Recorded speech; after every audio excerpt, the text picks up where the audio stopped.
Alhamdulillah, Alhamdulillahil Malikid Dayyan,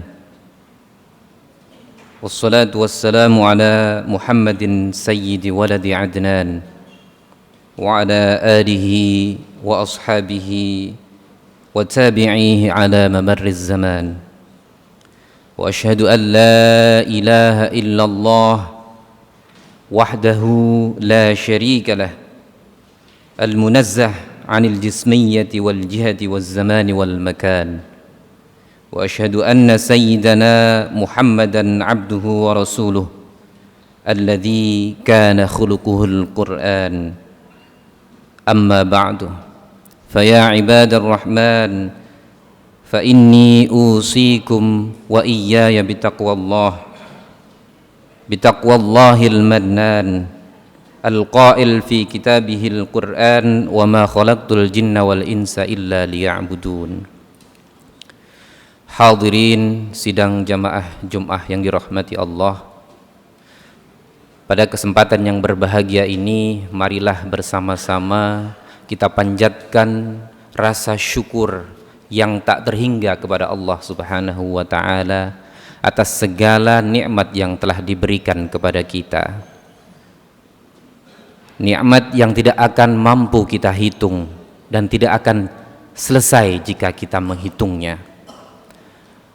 Salah satu cara adalah dengan meningkatkan takwa kita kepada Allah Subhanahu wa ta'ala.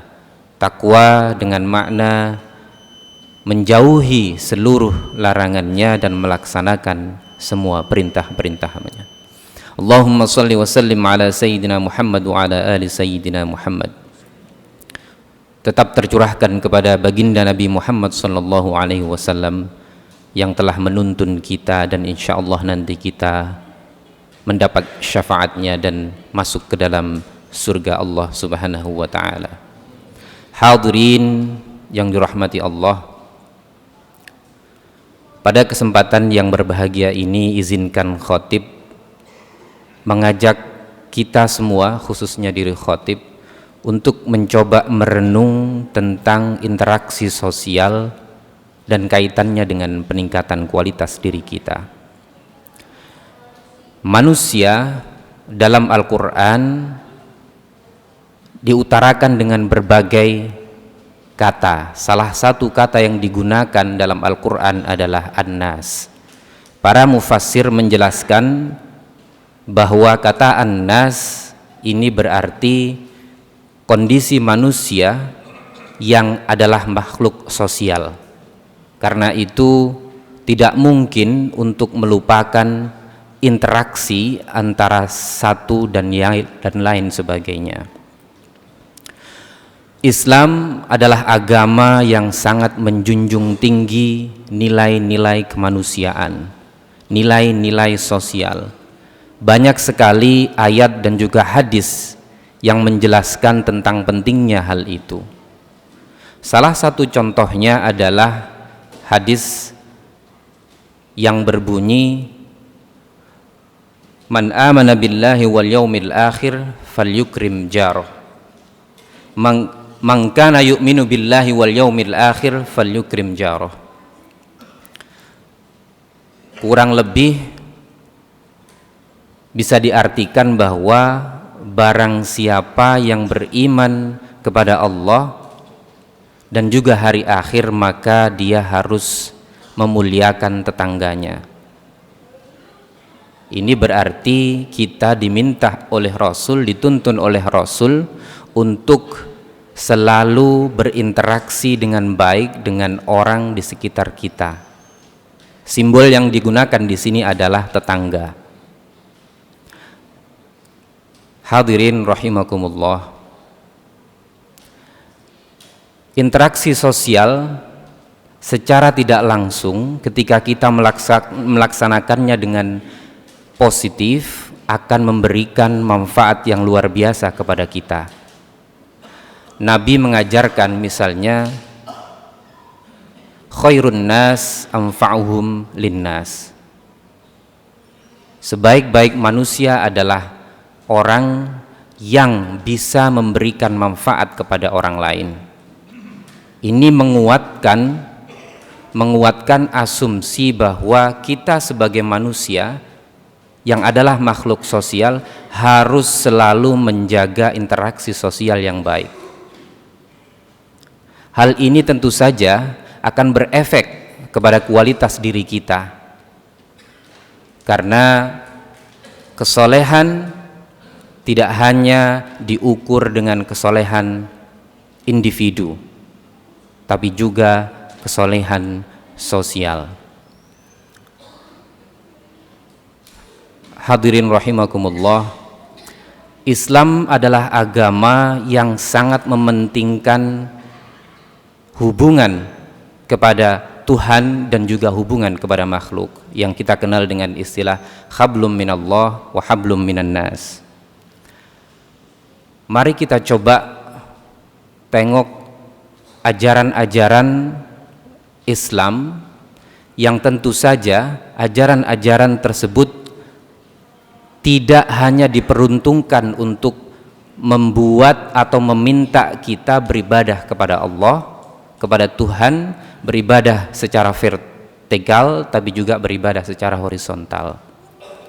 Kita ambil contoh misalnya salat.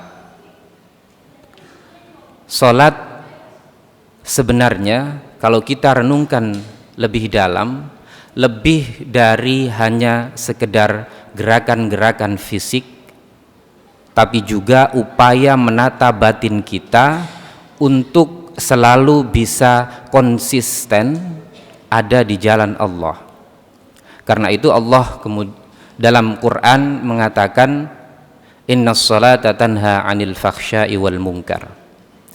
Jadi salat yang sesungguhnya adalah salat yang bisa memberikan efek kepada pribadi seseorang, sehingga seseorang tersebut bisa menghilangkan perbuatan-perbuatan mungkar, sifat-sifat jelek yang ada pada dirinya. Jadi salat tidak hanya ibadah ritual belaka. Dulu saat kecil kita mungkin pernah mendengar orang tua kita mengatakan bahwa nak, apapun yang akan kau lakukan dengan hidupmu jangan lupa sholat. Nasihat ini sebenarnya sangat bagus, akan tetapi akan bermasalah jika dipahami bahwa lakukan apa saja di dalam hidupmu, yang penting setelah itu sholat dan semua beres. Ini pemahaman yang tentu saja akan mengakibatkan hal-hal yang tidak seharusnya. Apalagi jika sholat ini kemudian dipahami dengan persepsi yang menjadikan sholat sebagai laundry tools, alat untuk pencuci dosa dan juga kesalahan-kesalahan kita. Memang iya, tapi kalau sholat itu hanya kita jadikan sebagai alat pencuci atau laundry, ini akan bermasalah. Kita tidak sampai pada esensi sholat sebetulnya.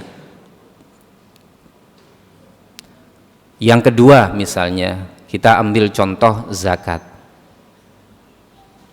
Zakat adalah salah satu ibadah yang diajarkan oleh Islam dan untuk dilakukan oleh seluruh umatnya, yang tentu saja lagi-lagi mempunyai dua sisi yang seharusnya kita penuhi. Yang pertama adalah kewajiban kita sebagai hamba untuk menjalankan perintah Allah.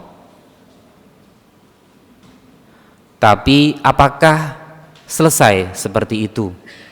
Zakat seharusnya kita maknai bukan hanya sebagai kewajiban, tapi juga sebagai tanggung jawab sosial, di mana dana-dana yang sampai pada amil-amil zakat seharusnya kita manfaatkan untuk kepentingan sosial yang ujungnya adalah kesejahteraan masyarakat kita.